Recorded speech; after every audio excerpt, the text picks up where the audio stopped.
Hey everybody, friend Bernardo, the smoking guitar player. How you doing? Guess what we're gonna make today? Buckboard bacon. That's right. Here we go, partner.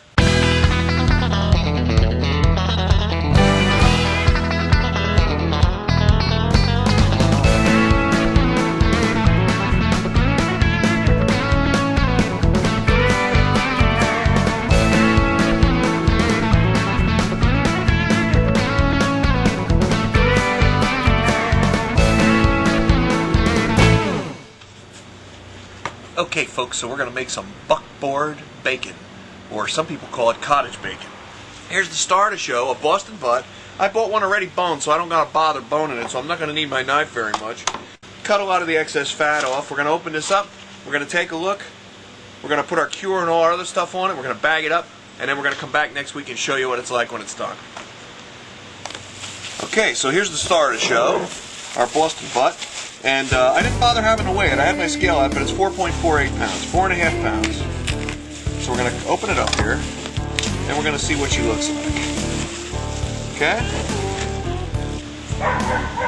And you can hear my neighbor's dog barking because, you know, we're in the Smoking Guitar Player's secret test kitchen, which is also my backyard. But we got a lot of fat on here. It's probably more than we need. I might cut some of that off, or I might not. You know, we'll take a little bit of it off. We're going to cut some of this fat off. And then basically we're going to cure it. And I think I'm going to cut this in half down along this line. Right in here. Because that looks like a good spot. Right there.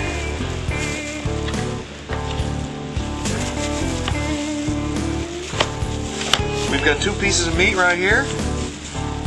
Now when you make your buckboard bacon, you like to slice it kind of across the grain here. So some people probably wouldn't like the way I did this, but I don't have any problem with it because I just want to eat it. I don't care what it looks like per se.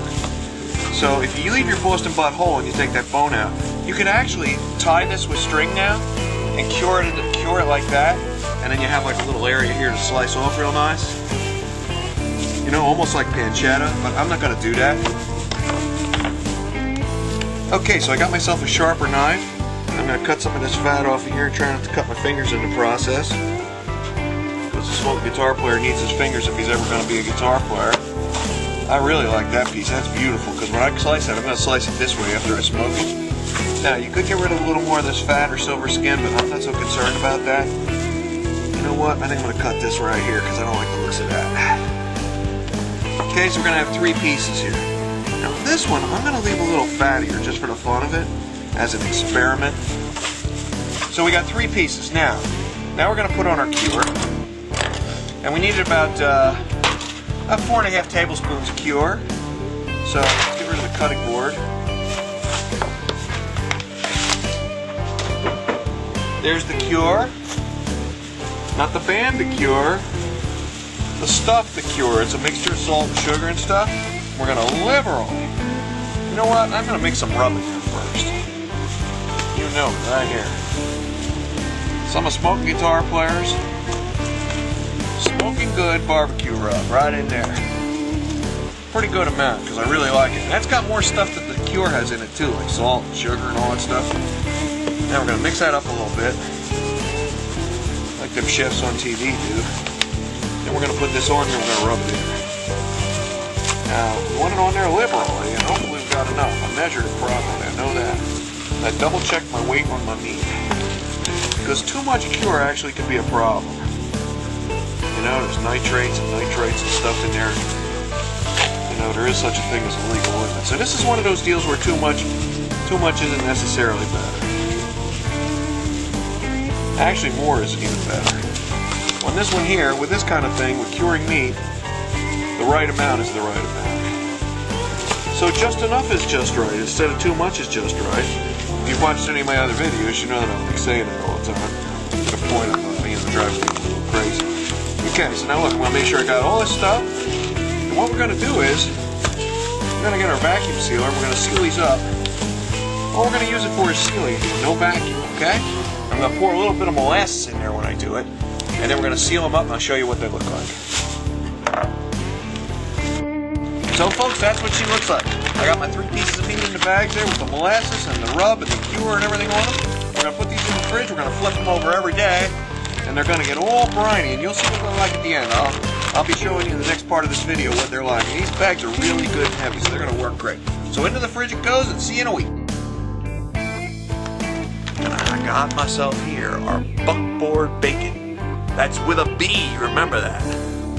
Anyway, and it's been in the fridge in its own juices and brine that it made. We put the rub on it, it made its own brine. I've been flipping it every day. And now we're ready to smoke it to perfection. It's got a lot harder to push on it. It's all cured, all firm. What we're going to do is we're going to take it out of here, rinse it off really good, soak it for 2-3 hours in cold water in the fridge, get all the salt and all that stuff off it so it ain't too salty, and then we're going to let it dry on this rack right here. I'm going to put it on top of this same pan and let it dry in the fridge for a couple hours till it forms a pellicle. Not a pelican, a pellicle. Okay, and then we're going to smoke it right over here in the big green egg. We'll show you how we do all that. So see you in a couple hours. Okay, folks, I got my nice buckboard bacon here ready. It's been 3 hours and it's got a nice sticky pellicle on it, and it's ready to go on the grill. A smoker, and I got the applewood smoked chunks here I'm going to put on. Let's check and see what it looks like on the grill. Okay, folks, so there's our smoker, our big green egg with our applewood chunks in there. It's smoking like a mother. And here we go. Oh yeah, I got my drip pan and plate center and stuff in there. And here goes our buckboard bacon. We're gonna try and keep this egg down to about 200 degrees, maybe even less if I can, and keep the smoke going heavy till the internal temperature of the meat's around 150 or so, and then it's kind of done. So there you go. That's what she looks like. We'll show you what she looks like when she's done. Okay, so let's check our buckboard bacon. I think it's really done now. Oh, look at that beautiful smoked perfection. Let's check the temp. You know, I got just about 150 in there in the deep part, which is pretty much perfect. 150. All right, let's get that out of there. These little pieces are for sure done. Yep. So I like between 150 to 160. Look how nice and smoked that is. So we're gonna take it, put it here on our cutting board. We're gonna cut a piece and show you what she looks like. So there you are, folks. There's our beautiful buckboard bacon. Let's cut a little slice off of one of these pieces and see what she looks like. We'll take a piece off of here. Perfect. Absolutely perfect. Look at that. You know, a smoking GP's gonna have to have this.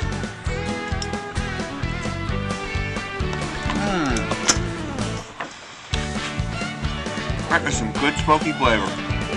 So folks, if you want to make some really outrageous bacon for yourself, some nice buckboard bacon, this is what you're going to want to do.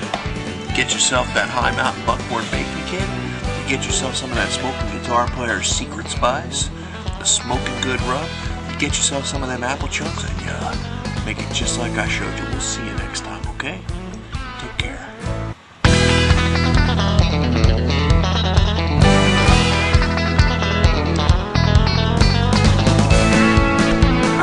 Where'd you go?